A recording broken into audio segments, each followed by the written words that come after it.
ദൂരദർശൻ മലയാളം പ്രേക്ഷകർക്ക് ഹൃദയം നിറഞ്ഞ നമസ്കാരം.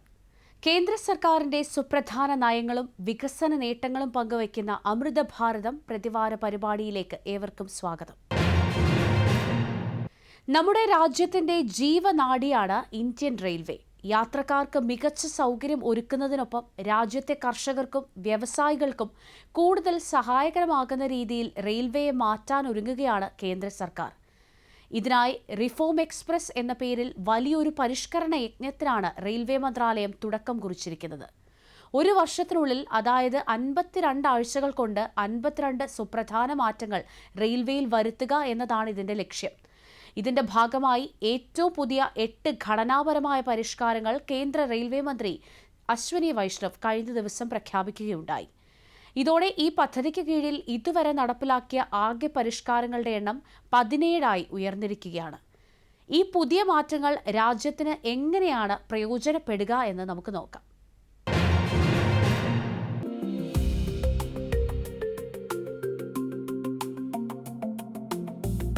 പുതിയ പരിഷ്കാരങ്ങളിൽ ഏറ്റവും പ്രധാനം നമ്മുടെ നിത്യജീവിതത്തെ സ്വാധീനിക്കുന്ന ചരക്കു നീക്കത്തിലാണ്. വ്യവസായശാലകളിൽ നിന്നും ഫാക്ടറികളിൽ നിന്നുമുള്ള അവശിഷ്ടങ്ങൾ, പ്രത്യേകിച്ച് താപനിലയങ്ങളിലെ ഫ്ലൈ ആഷ് അഥവാ കരിപ്പൊടി മുൻപ് തുറന്ന തീവണ്ടികളിലായിരുന്നു കൊണ്ടുപോയിരുന്നത്.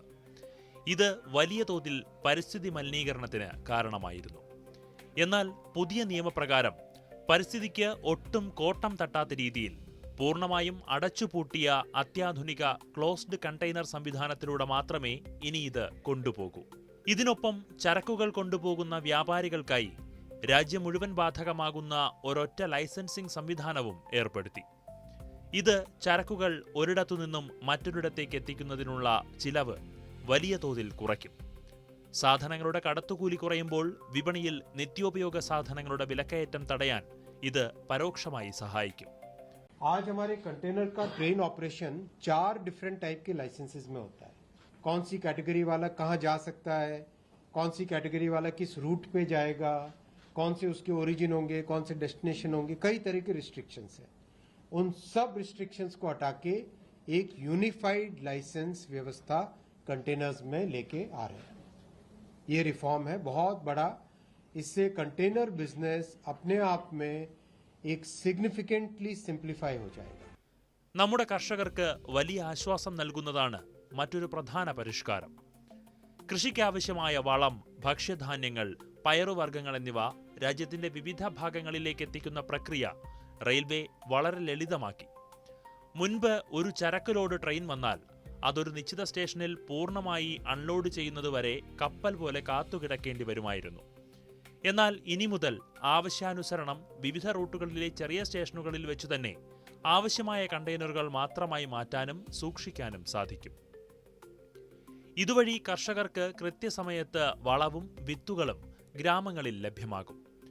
വണ്ടികൾ വെറുതെ കിടക്കുന്നത് ഒഴിവാക്കുന്നതിലൂടെ റെയിൽവേക്ക് സമയവും ഒപ്പം വലിയ തോതിൽ ഇന്ധനവും ലാഭിക്കാൻ സാധിക്കും.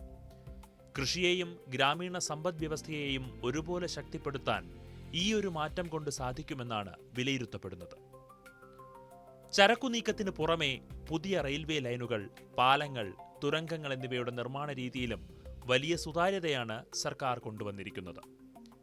റെയിൽവേ പദ്ധതികൾ കൃത്യസമയത്ത് ഗുണനിലവാരത്തോടെ പൂർത്തിയാക്കാൻ തക്ക ശേഷിയുള്ള മികച്ച കരാറുകാരെ മാത്രമായിരിക്കും ഇനി മുതൽ ചുമതലപ്പെടുത്തുക. ഇതിനായി കരാർ തുകയുടെ 10% തുക പെർഫോമൻസ് സെക്യൂരിറ്റിയായി തുടക്കത്തിൽ തന്നെ ഈടാക്കും.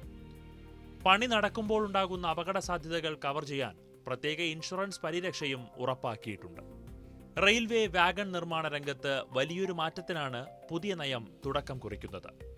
മുൻപ് വാഗണുകളുടെ ഡിസൈൻ അംഗീകാരത്തിനായി നേരിട്ടിരുന്ന വലിയ കാലതാമസം കേന്ദ്ര സർക്കാർ പൂർണ്ണമായും ഒഴിവാക്കി. പുതിയ ലളിതമായ നിയമങ്ങൾ വഴി ഈ രംഗത്തേക്ക് കൂടുതൽ സ്വകാര്യ നിക്ഷേപങ്ങൾ കടന്നുവരും.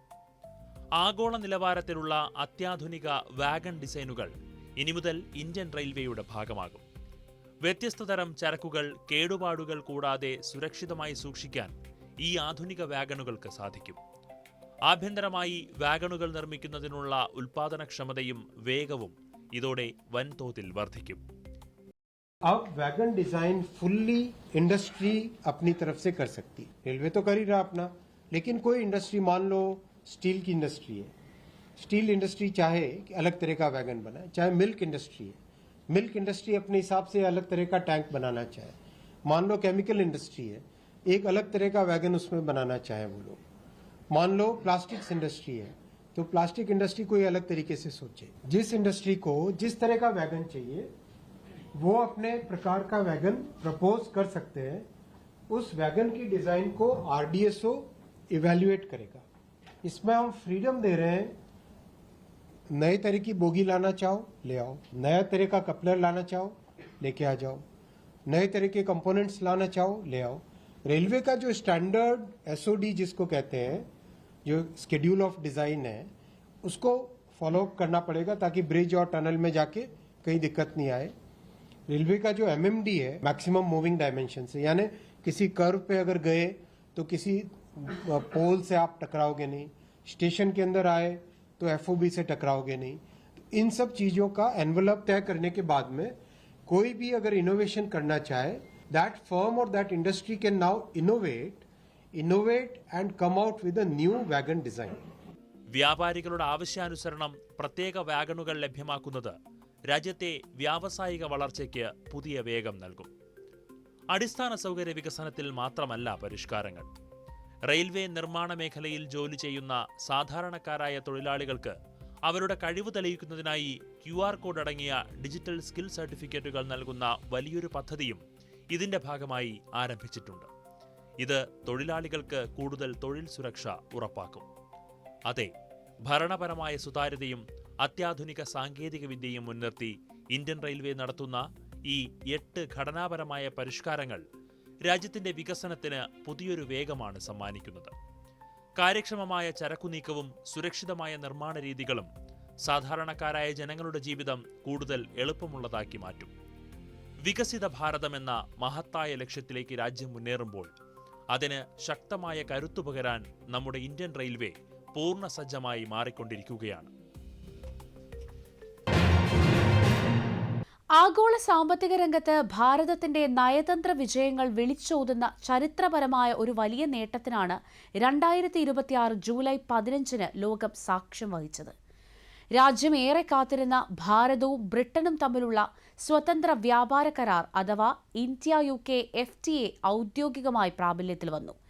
ഇരു രാജ്യങ്ങളും തമ്മിലുള്ള വ്യാപാര ഇടപാടുകൾക്ക് പുതിയൊരു സുവർണ കാലഘട്ടത്തിനാണ് ഇതോടെ തുടക്കമാകുന്നത്. G7 കൂട്ടായ്മയിലെ ഒരു പ്രമുഖ പാശ്ചാത്യ രാജ്യവുമായി ഭാരതം ഒപ്പുവെക്കുന്ന ആദ്യത്തെ സമ്പൂർണ്ണ സ്വതന്ത്ര വ്യാപാര കരാറാണിത് എന്നതാണ് ഇതിന്റെ ഏറ്റവും വലിയ പ്രത്യേകത. ഈ ചരിത്ര കരാറിന്റെ സവിശേഷതകളും നമ്മുടെ രാജ്യത്തിന് ഇത് നൽകുന്ന വൻ സാമ്പത്തിക നേട്ടങ്ങളും നമുക്ക് മനസ്സിലാക്കാം.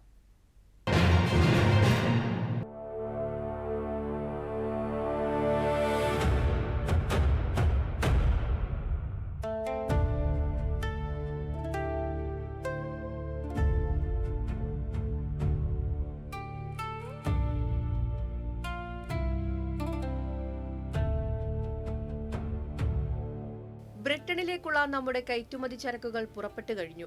പഴയ പോലെയല്ല, കുറച്ച് രാജകീയമായാണ് ഈ യാത്ര. കാരണം ഭാരതവും ബ്രിട്ടനും തമ്മിലുള്ള സ്വതന്ത്ര വ്യാപാര കരാറിന്റെ കരുത്തിൽ നികുതി ഇളവിലാണിപ്പോൾ ഈ യാത്ര. ഈ കരാറിലേക്ക് രാജ്യം എത്തിയത് വലിയൊരു നയതന്ത്ര ദീർഘവീക്ഷണത്തിലൂടെയാണ്. 2 വർഷത്തിലേറെ നീണ്ട കഠിനമായ ചർച്ചകൾക്കും 14 റൗണ്ട് ഔദ്യോഗിക കൂടിക്കാഴ്ചകൾക്കും ശേഷമാണ് ഇരു രാജ്യങ്ങളും തമ്മിൽ എല്ലാ കാര്യങ്ങളിലും അന്തിമ ധാരണയിലെത്തിയത്.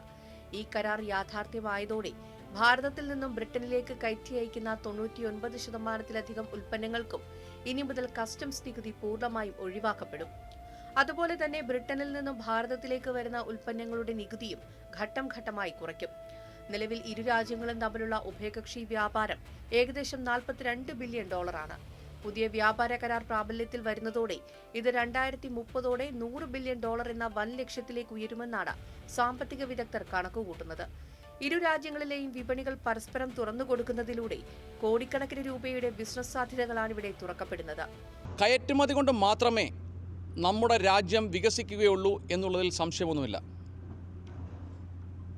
എത്രയധികം നമുക്ക് കയറ്റുമതി ചെയ്യാൻ സാധിക്കുന്നുവോ, എത്രയധികം രാജ്യങ്ങളിലേക്ക് എത്രയധികം ഉൽപ്പന്നങ്ങൾ കയറ്റുമതി ചെയ്യാൻ സാധിക്കുന്നുവോ, അത്രയധികം വിദേശ നാണ്യം നമുക്ക് നേടിത്തരികയും ആ വിദേശ നാണ്യം നമുക്ക് നമ്മുടെ ബാലൻസ് ഓഫ് പേയ്മെൻറ്റിൽ ഗണ്യമായ കുറവുണ്ടാക്കിയെടുക്കുകയും നമ്മുടെ രൂപയുടെ വിനിമയ നിരക്ക് തന്നെ ഒരു വലിയ അളവിൽ നന്നാക്കിയെടുക്കുവാനായിട്ട് സാധിക്കുകയും ചെയ്യും എന്നുള്ളതിൽ സംശയമൊന്നുമില്ല. നമ്മുടെ രാജ്യത്തെ സാധാരണക്കാരായ തൊഴിലാളികൾക്കും ചെറുകിട വ്യാപാരികൾക്കും വലിയൊരാശ്വാസമാണ് ഈ പുതിയ കരാർ സമ്മാനിക്കുന്നത്. ഭാരതത്തിലെ ഏറ്റവും കൂടുതൽ ആളുകൾക്ക് തൊഴിൽ നൽകുന്ന ടെക്സ്റ്റൈൽ അഥവാ തുണിത്തരങ്ങൾ, റെഡിമെയ്ഡ് വസ്ത്രങ്ങൾ, ലെതർ ഉൽപ്പന്നങ്ങൾ, ആഭരണങ്ങൾ എന്നിവയ്ക്ക് ബ്രിട്ടീഷ് വിപണിയിൽ വലിയ നികുതി ഇളവുകൾ ലഭിക്കും. മുൻപ് ചൈന, ബംഗ്ലാദേശ്, വിയറ്റ്നാം തുടങ്ങിയ രാജ്യങ്ങളിൽ നിന്നുള്ള വസ്ത്രങ്ങൾക്ക് ലഭിച്ചിരുന്ന നികുതി ഇളവുകൾ ഇനി മുതൽ ഭാരതത്തിലെ ഉൽപ്പന്നങ്ങൾക്കും ലഭിക്കും. ഇത് ആഗോള വിപണിയിൽ നമ്മുടെ ഉൽപ്പന്നങ്ങളുടെ മത്സരക്ഷമത വൻതോതിൽ വർദ്ധിപ്പിക്കും. നമ്മുടെ ഗ്രാമീണ മേഖലയിലെ നെയ്ത്തുകാർക്കും കരകൗശല തൊഴിലാളികൾക്കും തങ്ങളുടെ ഉൽപ്പന്നങ്ങൾ നേരിട്ട് അന്താരാഷ്ട്ര വിപണിയിൽ എത്തിക്കാനും ഇതിലൂടെ സാധിക്കും. കയറ്റുമതി വർദ്ധിക്കുന്നതോടെ രാജ്യത്തെ ലക്ഷക്കണക്കിന് പുതിയ തൊഴിലവസരങ്ങൾ സൃഷ്ടിക്കപ്പെടുമെന്നതാണ് ഇതിന്റെ ഏറ്റവും വലിയ ജനക്ഷേമ വശം. വസ്തുക്കളുടെ വ്യാപാരത്തിനു പുറമെ സേവന മേഖലയിലും വിപ്ലവകരമായ മാറ്റങ്ങളാണ് വരുന്നത്. ഭാരതത്തിലെ IT കമ്പനികൾ, എഞ്ചിനീയർമാർ, ആരോഗ്യ പ്രവർത്തകർ എന്നിവർക്ക് ബ്രിട്ടനിൽ കൂടുതൽ ബിസിനസ് സാധ്യതകൾ തുറന്നുകിട്ടും. പ്രത്യേകിച്ച് ഡിജിറ്റൽ വ്യാപാരം അഥവാ ഡിജിറ്റൽ ട്രേഡ്, ബൗദ്ധിക സ്വത്തവകാശം എന്നിവയുമായി ബന്ധപ്പെട്ട തർക്കങ്ങൾ പരിഹരിക്കാൻ വളരെ ലളിതമായ നിയമങ്ങളാണ് കരാറിൽ ഉൾപ്പെടുത്തിയിരിക്കുന്നത്. ഈ ചരിത്ര വ്യാപാര കരാറിനൊപ്പം നമ്മുടെ പ്രൊഫഷണലുകൾക്കും IT കമ്പനികൾക്കും ഏറ്റവും വലിയ നേട്ടമായി മാറുന്നത് ഇതിനൊപ്പം പ്രാബല്യത്തിൽ വരുന്ന സോഷ്യൽ സെക്യൂരിറ്റി കരാറാണ്. ഡബിൾ കോൺട്രിബ്യൂഷൻ കൺവെൻഷൻ അഥവാ DCC എന്നറിയപ്പെടുന്ന ഈ കരാർ നമ്മുടെ പ്രൊഫഷണലുകൾക്ക് ഇരട്ട നികുതി ഭാരത്തിൽ നിന്നും പൂർണ്ണ സംരക്ഷണം നൽകുന്നു. മുൻപ് താൽക്കാലികമായി ബ്രിട്ടനിലേക്ക് ജോലിക്ക് പോകുന്ന ഇന്ത്യൻ ജീവനക്കാർക്ക് അവരുടെ നാട്ടിലെ EPF വിഹിതത്തിനു പുറമെ ബ്രിട്ടനിലെ നാഷണൽ ഇൻഷുറൻസ് സംവിധാനത്തിലേക്കും പണം അടയ്ക്കേണ്ടി വന്നിരുന്നു. ഇതിലൂടെ കോടിക്കണക്കിന് രൂപയാണ് നമ്മുടെ കമ്പനികൾക്കും തൊഴിലാളികൾക്കും നഷ്ടമായിക്കൊണ്ടിരിക്കുന്നത്. എന്നാൽ പുതിയ സോഷ്യൽ സെക്യൂരിറ്റി കരാർ പ്രകാരം ബ്രിട്ടനിലേക്ക് താൽക്കാലികമായി നിയോഗിക്കപ്പെടുന്ന ഇന്ത്യൻ ജീവനക്കാർക്ക് 5 വർഷം വരെ ബ്രിട്ടനിലെ ഈ സാമൂഹിക സുരക്ഷാ വിഹിതം അടയ്ക്കുന്നതിൽ നിന്നും പൂർണ്ണമായ ഒഴിവാക്കൽ ലഭിക്കും. ഇത് TCS, ഇൻഫോസിസ് തുടങ്ങിയ നമ്മുടെ IT സേവനദാതാക്കളുടെ അന്താരാഷ്ട്ര ബിസിനസ് ചെലവ് വൻതോതിൽ കുറയ്ക്കുകയും ആഗോള വിപണിയിൽ ഇന്ത്യൻ കമ്പനികളുടെ മത്സരക്ഷമത വർദ്ധിപ്പിക്കുകയും ചെയ്യും. വ്യാപാര രംഗത്തെ സുതാര്യത ഉറപ്പാക്കാൻ ശക്തമായ ചില വ്യവസ്ഥകളും ഈ കരാറിലുണ്ട്. മൂന്നാമതൊരു രാജ്യം വഴി ഉൽപ്പന്നങ്ങൾ വഴിതിരിച്ചുവിട്ട് നികുതി ഇളവ് നേടുന്നത് തടയാൻ കടുത്ത റൂൾസ് ഓഫ് ഒറിജിൻ നിയമങ്ങൾ ഏർപ്പെടുത്തി. ബ്രിട്ടീഷ് വിപണിയിലേക്ക് ആവശ്യമായ അസംസ്കൃത വസ്തുക്കളും ഇലക്ട്രോണിക്സ് ഘടകങ്ങളും ഭാരതത്തിൽ നിന്നും കുറഞ്ഞ ചിലവിലെത്തിക്കാൻ സാധിക്കും. പകരമായി ബ്രിട്ടനിലെ അത്യാധുനിക സാങ്കേതിക വിദ്യകളും നിക്ഷേപങ്ങളും ഇന്ത്യൻ വിപണിയിലേക്ക് വൻതോതിൽ ഒഴുകിയെത്തും. ഇന്ത്യയിലെ കാർഷിക മേഖലയ്ക്കും സമുദ്രോൽപ്പന്ന കയറ്റുമതിക്കും ഈ കരാർ വലിയൊരു മൈലേജ് സമ്മാനിക്കുമെന്നുറപ്പാണ്. അങ്ങനെ ആഭ്യന്തരമായ ഉൽപാദനശേഷിയും അന്താരാഷ്ട്ര വിപണിയിലെ ശക്തമായ സ്വാധീനവും മുൻനിർത്തി ഭാരതം കൈവരിച്ച ഈ നയതന്ത്ര വിജയം രാജ്യത്തിന്റെ സാമ്പത്തിക അടിത്തറയെ കൂടുതൽ കരുത്തുറ്റതാക്കും. 2026 ജൂലൈ 15 മുതൽ പ്രാബല്യത്തിൽ വന്ന ഈ ഇന്ത്യ-UK സ്വതന്ത്ര വ്യാപാര കരാർ ആഗോള മൂല്യ ശൃംഖലയിൽ ഭാരതത്തിന്റെ സ്ഥാനം ഒന്നുകൂടി ഉറപ്പിക്കുന്നതാണ്. സാധാരണക്കാരായ ജനങ്ങളുടെ ജീവിതം മെച്ചപ്പെടുത്താനും രാജ്യത്തിന്റെ കയറ്റുമതി വരുമാനം വർദ്ധിപ്പിക്കാനും ഈ ഒരു ചരിത്ര കരാറിലൂടെ സാധിക്കും. 2047ഓടെ വികസിത ഭാരതം എന്ന മഹത്തായ സ്വപ്നത്തിലേക്ക് രാജ്യം മുന്നേറുമ്പോൾ അതിന് ശക്തമായ വേഗതയേകാൻ ഇത്തരം വിപ്ലവകരമായ വ്യാപാര നയങ്ങൾ വലിയൊരു ഊർജമാകും. ഇനി കാർഷിക മേഖലയ്ക്ക് കരുത്തേകുന്ന ഒരു തീരുമാനം കാണാം. ഭാരതത്തിന് ഏറ്റവും അനിവാര്യമായ രാസവള ലഭ്യതയിൽ പൂർണ്ണമായ സ്വയം പര്യാപ്തത കൈവരിക്കാൻ ലക്ഷ്യമിട്ടുള്ള നിർണായക തീരുമാനത്തിന് കേന്ദ്ര ക്യാബിനറ്റ് അംഗീകാരം നൽകിയിരിക്കുന്നു. പ്രധാനമന്ത്രി നരേന്ദ്രമോദിയുടെ അധ്യക്ഷതയിൽ ചേർന്ന സാമ്പത്തിക കാര്യങ്ങൾക്കായുള്ള ക്യാബിനറ്റ് കമ്മിറ്റി പുതിയ നാഷണൽ ഇൻവെസ്റ്റ്മെന്റ് പോളിസി ഫോർ യൂറിയയ്ക്ക് ഔദ്യോഗികമായി അംഗീകാരം നൽകി. രാജ്യത്ത് നിലവിലുള്ള ആഭ്യന്തര യൂറിയ ഉൽപ്പാദനവും യഥാർത്ഥ ആവശ്യകതയും തമ്മിലുള്ള വിടവ് നികത്താനും വിദേശ ഇറക്കുമതിയെ ആശ്രയിക്കുന്നത് പൂർണ്ണമായി കുറയ്ക്കാനും ലക്ഷ്യമിട്ടാണ് ഈ പുതിയ നിക്ഷേപ നയം നടപ്പിലാക്കുന്നത്. ഈ നയത്തിന്റെ സാങ്കേതിക വശങ്ങളും വ്യവസ്ഥകളും നമുക്ക് വസ്തുതാപരമായി പരിശോധിക്കാം. ഔദ്യോഗിക വിവരങ്ങൾ പ്രകാരം രാജ്യത്ത് പുതിയ ഗ്യാസ് അധിഷ്ഠിത യൂറിയ ഉൽപാദന യൂണിറ്റുകൾ സ്ഥാപിക്കുന്നതിന് വൻതോതിൽ സ്വകാര്യ പൊതുമേഖലാ നിക്ഷേപങ്ങൾ ആകർഷിക്കുക എന്നതാണ് ഈ നയത്തിന്റെ പ്രധാന ലക്ഷ്യം. നിലവിൽ ഇന്ത്യയിൽ 33 യൂറിയ നിർമ്മാണ പ്ലാന്റുകൾ പ്രവർത്തിക്കുന്നുണ്ട്. ഇവയുടെ ആകെ വാർഷിക ഉൽപാദന ശേഷി 269.42 ലക്ഷം മെട്രിക് ടണ്ണാണ്. എങ്കിലും ആഭ്യന്തര വിപണിയിലെ ഉയർന്ന ഡിമാൻഡ് കാരണം വലിയൊരളവ് യൂറിയ ഇപ്പോഴും വിദേശത്തു നിന്ന് ഇറക്കുമതി ചെയ്യേണ്ടി വരുന്നു. മുൻപ് നിലവിലിരുന്ന 2012 നിക്ഷേപ നയം വഴി രാജ്യത്ത് ആകെ 6 പുതിയ യൂറിയ യൂണിറ്റുകൾ സ്ഥാപിക്കാൻ സാധിച്ചിരുന്നു. ഇതിൽ 4 പൊതുമേഖലാ സ്ഥാപനങ്ങളുടെ സംയുക്ത സംരംഭങ്ങളും 2 സ്വകാര്യ കമ്പനികളുമായിരുന്നു. ആ നയത്തിന്റെ കാലാവധി 2019 ഒക്ടോബറിൽ അവസാനിച്ച സാഹചര്യത്തിലാണ് വളം മന്ത്രാലയത്തിന് ലഭിച്ച പുതിയ നിർമ്മാണ നിർദ്ദേശങ്ങൾ മുൻനിർത്തി ഈ പുതിയ നയം രൂപീകരിച്ചിരിക്കുന്നത്. आत्मनिर्भर भारत बनाने के इस मिशन में अगला आज का अप्रूवल है national investment policy for urea. हम सब जानते हैं कि यूरिया का रिक्वायरमेंट लगातार बढ़ रहा है, करीब 5% पर एनम रिक्वायरमेंट बढ़ रहा है। तो आज की जो स्कीम अप्रूव हुई है उसमें करीब 8 से 9 नए यूरिया के मैन्युफैक्चरिंग के प्लांट्स लगेंगे। 1 करोड़ मेट्रिक टन की तरफ हम जाएंगे। इस पिछले 1 दशक में 6 नए प्लांट ऐड किए गए। 6 नए प्लांट ऐड करने से बहुत हमारा इंपोर्ट का डिपेंडेंस कम हुआ है, आत्मनिर्भर भारत हुआ है। और ये 8 और प्लांट ऐड करने से भारत की कंप्लीट रिक्वायरमेंट, जितनी भी भारत की रिक्वायरमेंट है यूरिया की, वो देश में ही बनेगी और भारत यूरिया में आत्मनिर्भर हो जाएगा। മുൻപത്തെ 2012 നയത്തിൽ നിന്നും തികച്ചും സുതാര്യവും വ്യവസായ സൗഹൃദവുമായ ചില സുപ്രധാന മാറ്റങ്ങൾ 2026 പുതിയ നയത്തിൽ ഉൾപ്പെടുത്തിയിട്ടുണ്ട്. അതിൽ ഒന്നാമത്തേത്, നിക്ഷേപകർക്ക് കൂടുതൽ വ്യക്തത നൽകുന്നതിനായി ഫിക്സഡ് കോസ്റ്റും വേരിയബിൾ കോസ്റ്റും പൂർണ്ണമായി വേർതിരിച്ചു എന്നതാണ്. രണ്ടാമതായി, നിക്ഷേപങ്ങൾക്ക് കൃത്യമായ ലാഭം ഉറപ്പാക്കാൻ 12% ലോവർ ലിമിറ്റും 16% അപ്പർ ലിമിറ്റുമുള്ള ഒരു സുസ്ഥിര റിട്ടേൺ ഓൺ ഇക്വിറ്റി ബാൻഡ് നിശ്ചയിച്ചു. കൂടാതെ അന്താരാഷ്ട്ര വിപണിയിലെ കറൻസി വ്യതിയാനങ്ങൾ മൂലമുണ്ടാകുന്ന നഷ്ടം ഒഴിവാക്കാൻ വിദേശ വിനിമയ റിസ്ക് ലഘൂകരിച്ചിട്ടുണ്ട്. ഇതുപ്രകാരം പ്ലാന്റുകളുടെ ഫിക്സഡ് കോസ്റ്റ് 4 വർഷത്തിന് ശേഷം അന്നത്തെ വിനിമയ നിരക്ക് അടിസ്ഥാനമാക്കി ഇന്ത്യൻ രൂപയിലേക്ക് മാറ്റും. ഈ പുതിയ സാങ്കേതിക പരിഷ്കരണങ്ങൾ വഴി 2026 നയത്തിന് കീഴിൽ സ്ഥാപിക്കുന്ന ഓരോ പുതിയ പ്ലാന്റുകൾക്കും മുൻ നയത്തെ അപേക്ഷിച്ച് 250 കോടി രൂപയിലധികം സാമ്പത്തിക ലാഭമുണ്ടാകുമെന്നാണ് ഔദ്യോഗിക കണക്കുകൾ വ്യക്തമാക്കുന്നത്. വ്യവസായങ്ങൾക്ക് കൃത്യമായ സുതാര്യതയും കർഷകർക്ക് തടസ്സമില്ലാത്ത വളലഭ്യതയും ഉറപ്പാക്കുന്ന ഈ പുതിയ ദേശീയ നയം രാജ്യത്തെ രാസവള ഉൽപാദന രംഗത്ത് വലിയൊരു ചുവടുവയ്പ്പാണ്. കൃത്യമായ സാമ്പത്തിക കണക്കുകളോടെ നടപ്പിലാക്കുന്ന ഇത്തരം ഘടനാപരമായ പരിഷ്കരണങ്ങൾ ആഭ്യന്തര വിപണിയെ കൂടുതൽ ശക്തിപ്പെടുത്തുമെന്നത് തീർച്ചയാണ്. പ്രധാനമന്ത്രി നരേന്ദ്രമോദിയുടെ Atmanirbhar Bharat make in India ദീർഘവീക്ഷണങ്ങളുടെ ഏറ്റവും വലിയൊരു വിജയഗാഥയായി മാറിയിരിക്കുകയാണ് നമ്മുടെ മൊബൈൽ ഫോൺ നിർമ്മാണ മേഖല. ഒരു കാലത്ത് വിദേശ രാജ്യങ്ങളിൽ നിന്നുള്ള മൊബൈൽ ഫോണുകളെ പൂർണ്ണമായും ആശ്രയിച്ചിരുന്ന ഭാരതം ഇന്ന് ലോകത്തെ 2ാമത്തെ വലിയ മൊബൈൽ നിർമ്മാതാക്കളായി മാറിയത് നാം കണ്ടതാണ്.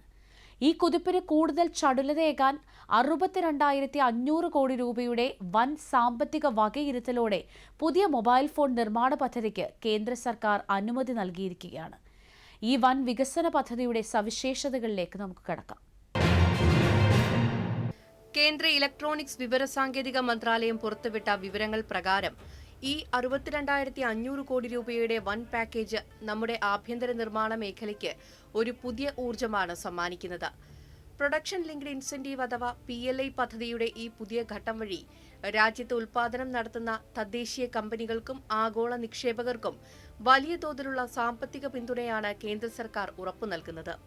और मोबाइल फोन इंडस्ट्री एक ऐसी इंडस्ट्री है जो इतने छोटे से डिवाइस के अंदर बड़े कंप्यूटर सेंटर, डेटा सेंटर जितनी ताकत उसको लानी है, यानी हर चीज को एकदम प्रिसीजन के साथ मैन्युफैक्चर करना पड़ता है.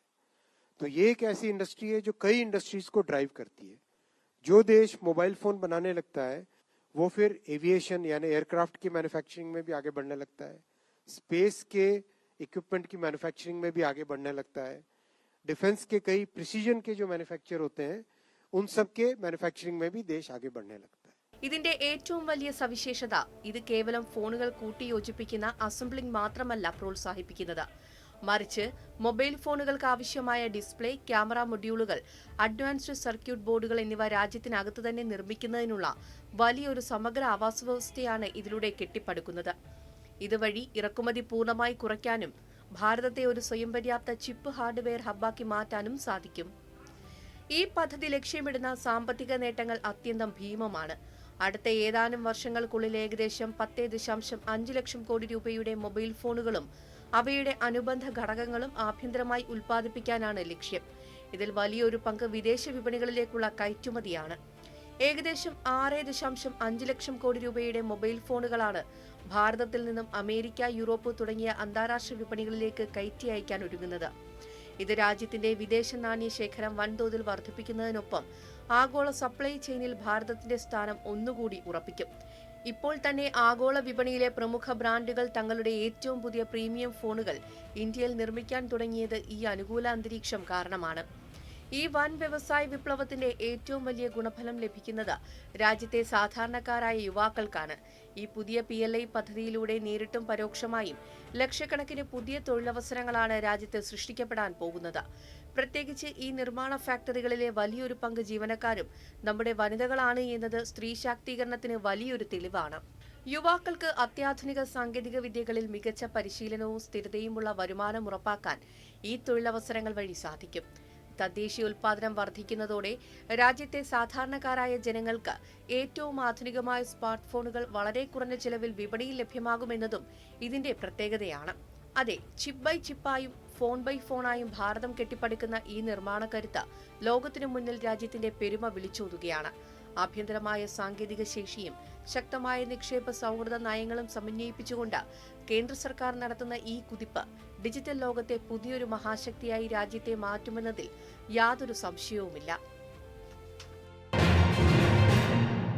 നാം തൊട്ടു മുൻപ് കണ്ടതുപോലെ 62,500 കോടി രൂപയുടെ വലിയൊരു നിക്ഷേപത്തിലൂടെ മൊബൈൽ ഫോൺ നിർമ്മാണത്തിൽ ഭാരതം ലോകത്തിന്റെ നെറുകയിലെത്താൻ പോവുകയാണ്. എന്നാൽ ഈ മൊബൈൽ ഫോണുകൾക്കും ലാപ്ടോപ്പുകൾക്കും മറ്റ് ഇലക്ട്രോണിക് ഉപകരണങ്ങൾക്കും ജീവൻ നൽകുന്ന ഒരു മാന്ത്രിക ഘടകമുണ്ട്. അതാണ് സെമി കണ്ടക്ടർ ചിപ്പുകൾ. ഈ ചിപ്പുകളുടെ കാര്യത്തിലും ഭാരതത്തെ ലോകത്തിന്റെ തലപ്പത്തെത്തിക്കാൻ കേന്ദ്ര സർക്കാർ അടുത്ത മാസ്റ്റർ സ്ട്രോക്ക് പ്രഖ്യാപിച്ചിരിക്കുകയാണ്. രാജ്യത്തെ സെമി കണ്ടക്ടർ രൂപകൽപ്പനയും ഉൽപ്പാദനവും പുതിയൊരു തലത്തിലേക്ക് ഉയർത്താൻ ലക്ഷ്യമിട്ടുള്ള സെമികോൺ ഇന്ത്യ 2.0 പദ്ധതിക്ക് പ്രധാനമന്ത്രി നരേന്ദ്രമോദിയുടെ അധ്യക്ഷതയിൽ ചേർന്ന കേന്ദ്ര ക്യാബിനറ്റ് യോഗം ഔദ്യോഗികമായി അംഗീകാരം നൽകിയിരിക്കുന്നു. 1,27,500 കോടി രൂപയുടെ വൻ ബജറ്റ് അടങ്കലോടെ പ്രഖ്യാപിക്കപ്പെട്ട ഈ രണ്ടാം ഘട്ടം കൃത്യമായ 6 സ്തംഭങ്ങളിലാണ് കേന്ദ്ര സർക്കാർ വിഭാവനം ചെയ്തിരിക്കുന്നത്. ഈ പദ്ധതിയുടെ സവിശേഷതകളിലേക്ക് നമുക്ക് കടക്കാം. सेमिकॉन 2.0 1,27,500 करोड़ रुपए का सेमिकॉन 2.0 आज माननीय प्रधानमंत्री जी ने अप्रूव किया। हम सब जानते हैं कि सेमीकंडक्टर इंडस्ट्री एक फाउंडेशनल इंडस्ट्री है जो कि आज जितनी भी मैन्युफैक्चरिंग होती है, चाहे आपके हाथ में जो मोबाइल फोन है, जो कैमरा है, घर में fridge, TV, AC, scooty, car, train, चाहे मिसाइल्स हो, कुछ भी हो, सब में सेमीकंडक्टर चिप्स लगती है. സെമികോൺ 1.0 പദ്ധതിക്ക് കീഴിൽ ഇതിനകം തന്നെ 1.64 ലക്ഷം കോടി രൂപയുടെ നിക്ഷേപത്തോടെ 12 വലിയ ഉൽപാദന പ്ലാന്റുകൾക്ക് രാജ്യം അനുമതി നൽകിയിരുന്നു. ഇതിൽ Tata, Micron, Kaynes, CG semi തുടങ്ങിയ 3 കമ്പനികൾ വാണിജ്യ അടിസ്ഥാനത്തിലുള്ള ഉൽപാദനം ആരംഭിക്കുകയും ചെയ്തു. ഈ വിജയത്തിന്റെ തുടർച്ചയായിട്ടാണ് 6 പുതിയ സ്തംഭങ്ങളുടെ അടിസ്ഥാനത്തിൽ സെമികോൺ 2.0 വരുന്നത്. ഇതിൽ ഒന്നാമത്തെ സ്തംഭം ഡിസൈൻ മേഖലയാണ്. നിലവിൽ 105 സ്റ്റാർട്ടപ്പുകൾ ഭാരതത്തിൽ ചിപ്പുകൾ രൂപകൽപ്പന ചെയ്യുന്നുണ്ട്. സെമികോൺ 2.0 വഴി സാറ്റലൈറ്റ് കമ്മ്യൂണിക്കേഷൻ, ഡ്രോണുകൾ, AI സിസ്റ്റംസ് എന്നിവയ്ക്ക് ആവശ്യമായ ചിപ്പുകളുടെ സ്വന്തം ബൗദ്ധിക സ്വത്തവകാശം അഥവാ IP വികസിപ്പിക്കാൻ ഇതിലൂടെ ലക്ഷ്യമിടുന്നു. രണ്ടാമത്തെ സ്തംഭം മെഷീൻസും മെറ്റീരിയൽസുമാണ്. ചിപ്പ് നിർമ്മാണത്തിന് ആവശ്യമായ സങ്കീർണമായ രാസവസ്തുക്കൾ, വാതകങ്ങൾ, യന്ത്രങ്ങൾ എന്നിവ തദ്ദേശീയമായി നിർമ്മിക്കുന്ന കമ്പനികൾക്ക് വലിയ സാമ്പത്തിക ഇൻസെന്റീവുകൾ സർക്കാർ ഉറപ്പു നൽകുന്നു. അടുത്ത ലക്ഷ്യം കൂടുതൽ വൻകിട ഫാബുകൾ രാജ്യത്ത് സ്ഥാപിക്കുക എന്നതാണ്. ഭാരതത്തിന്റെ ആദ്യ silicon chip fab plant 2028 commission ചെയ്യാനൊരുങ്ങുകയാണ്. ഇതിനു പിന്നാലെ കൂടുതൽ സിലിക്കൺ ഫാബുകൾ, കോമ്പൗണ്ട് സെമി കണ്ടക്ടർ ഫാബുകൾ, ഡിസ്പ്ലേ ഫാബുകൾ എന്നിവ ഇന്ത്യയിലേക്ക് ആകർഷിക്കുകയാണ് ഈ മൂന്നാമത്തെ സ്തംഭത്തിന്റെ ലക്ഷ്യം. നാലാമത്തെ സ്തംഭം അത്യാധുനിക ATMP അല്ലെങ്കിൽ ഒസാറ്റ് വ്യവസായത്തെ കൂടുതൽ ശക്തിപ്പെടുത്തുക എന്നതാണ്. ഇതിനകം 9 പാക്കേജിംഗ് യൂണിറ്റുകൾക്ക് അനുമതി നൽകിയ ഭാരതം ആഗോള ചിപ്പ് പാക്കേജിംഗ് വിപണിയിലെ 1-ാം നിരക്കാരാകാൻ ഇങ്ങനെ ലക്ഷ്യമിടുന്നു. ഗവേഷണവും വികസനവുമാണ് അടുത്ത മേഖല. ചിപ്പ് സാങ്കേതിക വിദ്യയിൽ ഭാവിയിൽ ഉണ്ടാകാൻ പോകുന്ന മാറ്റങ്ങൾ മുൻകൂട്ടി കണ്ട് പുതിയ കണ്ടെത്തലുകൾ നടത്താൻ വൻ തുകയാണ് ഗവേഷണത്തിനായി മാറ്റിവെക്കുന്നത്.